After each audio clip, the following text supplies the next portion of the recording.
We are neither nutritionists or medical providers. The topics discussed on this show are from our own research and experiences. Please consult your medical provider before attempting anything discussed on this show. Welcome to another episode of Sjogren Strong. This is Lupe. And this is Brian. And today, we, first of all, want to thank you for hanging out with us for 20 episodes. This is episode number 20. And we appreciate everybody who's commenting, who has gone to iTunes, Google Play, Stitcher, SoundCloud, you name the rest, and given us a star rating and positive reviews. We truly appreciate it. For all those over there on Facebook, thanks so much for all the engagement on the posts. You know, not all of it's been awesome, but there's things that we feel is appropriate to share. You know, obviously we understand not everything is for everybody, but again, we thank you so much for hanging out with us on Facebook, Instagram, and Twitter. Today, we're going to kind of recap some of the things that we've talked about and how Lupe's been able to apply them into her daily life and how she's feeling now. So Lupe, take it away. So we've touched on many different subjects over the past 4 months, to include brain fog, dry mouth, dry eyes, diet, and exercise. And today we kind of just want to recap and let you know how I'm doing at what has worked for me and what hasn't. Talking about these, we've incorporated a lot of these into our daily lives. And again, I'm saying we because we decide to change her diet up, so my diet changes. We decided to change her exercise routine up. I'm doing it with her. Because you're an extension of me. I am. I'm Team Lupe.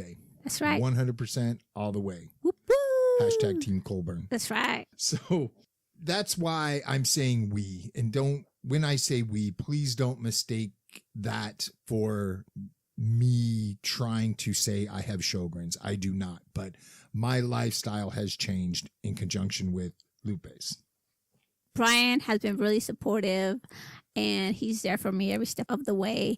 And sometimes I have bad days, and he encourages me and pushes me along. So, you know.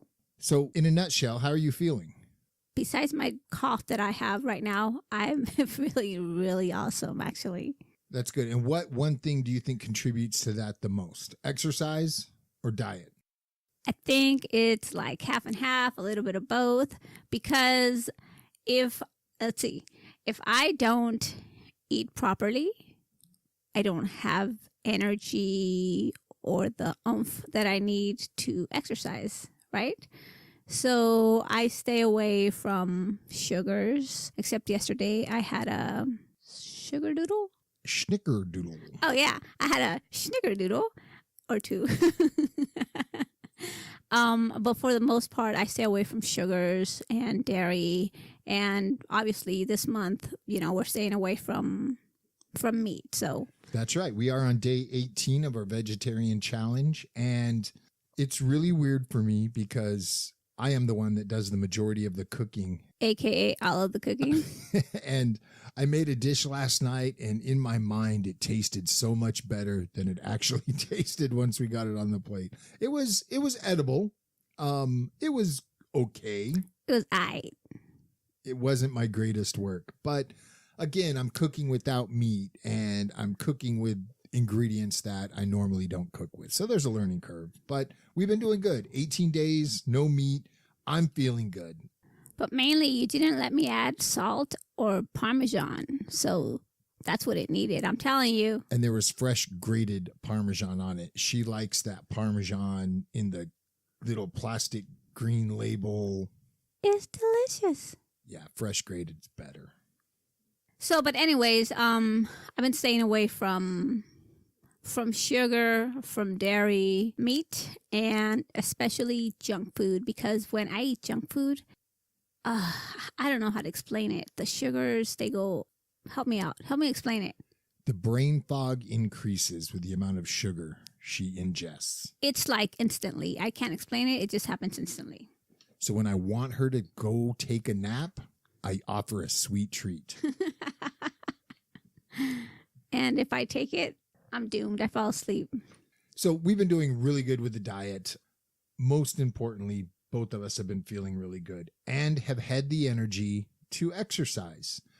We just had Andrea from Get Autoimmune Strong on the show. We've been working through her program. And I tell you what, at the very core of it is this foam rolling. And it sucks when you're doing it.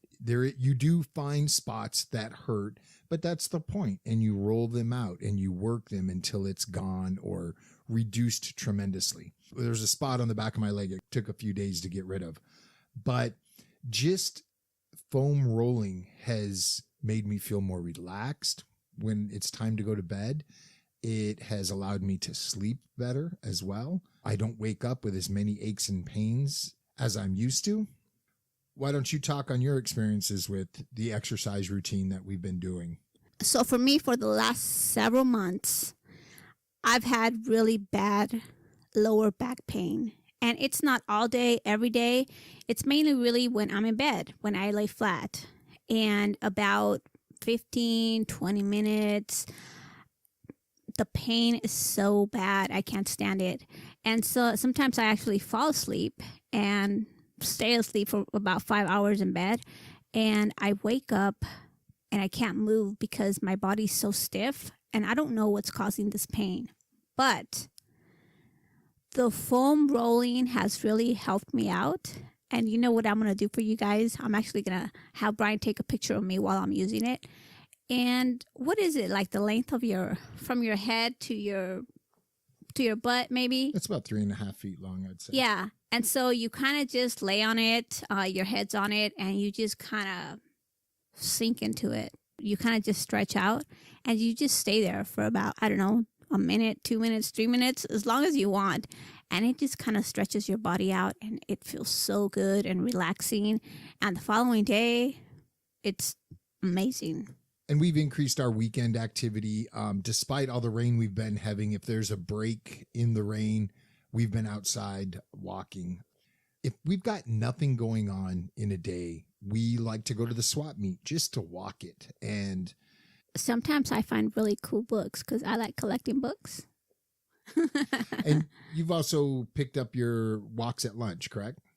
Yes, actually, I get an hour for lunch, and sometimes depending on the weather, it's been raining over here lately or windy. So, but still, I walk for about 15, 20 minutes, sometimes half an hour. A couple of times I've done the entire hour, but for the most part, I try to walk 15 minutes to 30 minutes every day. And it's weird because I know we complain about fatigue, but if you get out there and you start walking and stretching and exercising a little bit, it kind of helps combat the fatigue. You think that by exercising and using your spoons, you're going to run out of spoons if you walk, but it helps. Makes your spoons stronger. And gives you a little bit more spoons throughout the day. So, I think in the beginning, the first couple of days, you might get a little bit tired at night, But as you continue walking and stretching, you're going to notice that you're going to wake up with a full set of spoons. I call mine 10. And, throughout the day, you shower, you lose a spoon. But exercising helps get more spoons. In reality, you're strengthening your body and your muscles are getting stronger. Therefore, they can withstand more. It has really helped this last 18 days. And we've been exercising with Autoimmune Strong for longer than the 18. But I think starting that program and then adding a diet program to the exercise program has really helped out. And it's baby steps, right?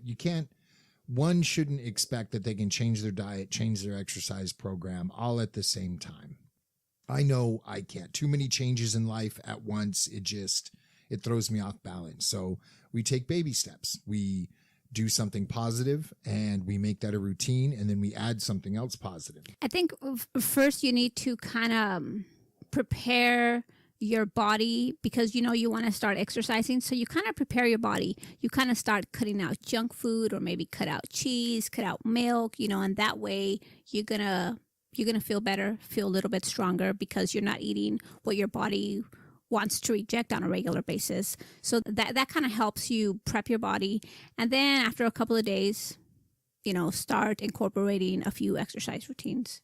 And it's really helped. The biggest change that I've noticed in Lupe is the fact that she's mentioned she started taking a class. And in my opinion, because she has something to focus time and energy on that's not related to her Sjogren, she's not thinking about her Sjogrens as much. And it's harder to make an excuse of, well, I need to lay down and take a nap. It's, I've got this assignment due. I've got to read 4 chapters before next class. And she, a couple of nights, she stayed up later than me, which like never happens. So it's been really strange, but I come home and I'm like, couch, bed, boom, out. I've been taking a class for about, I'm starting my 4th week this week. And it's given me something to look forward to, mainly because it's not like math or history, you know, unless you like math and history. It's not one of those subjects for me. And it's a subject that really interests me. I'm really intrigued. I want to read more about it.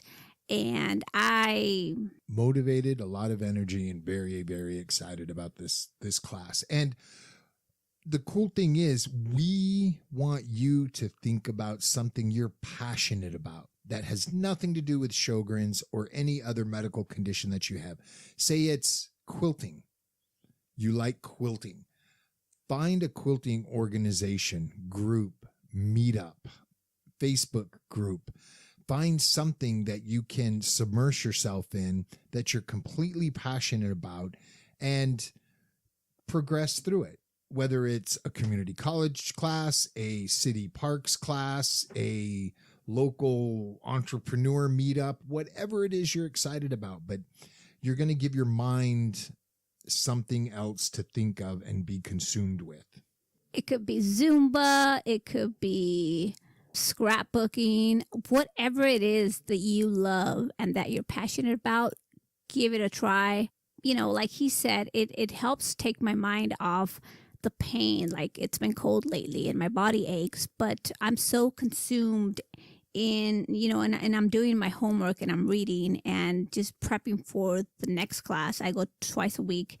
It's just completely taking my mind off of my Sjogrens. And I can't explain it, but I don't feel that my brain fog is as bad. Diet helps me a lot with that.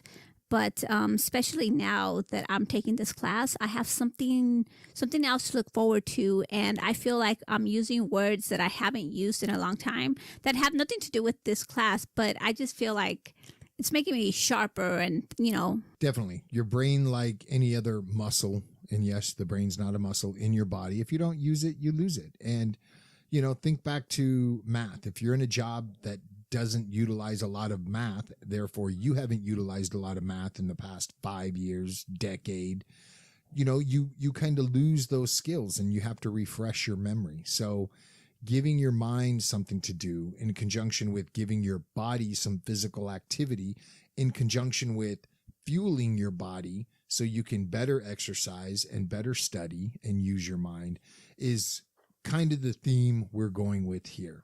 And again, baby steps.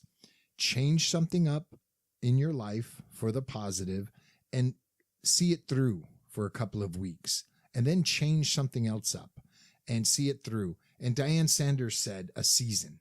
Change something and stick with it for a season. So we're talking 3 months, unless you live like in Fargo, North Dakota. They have 2 seasons.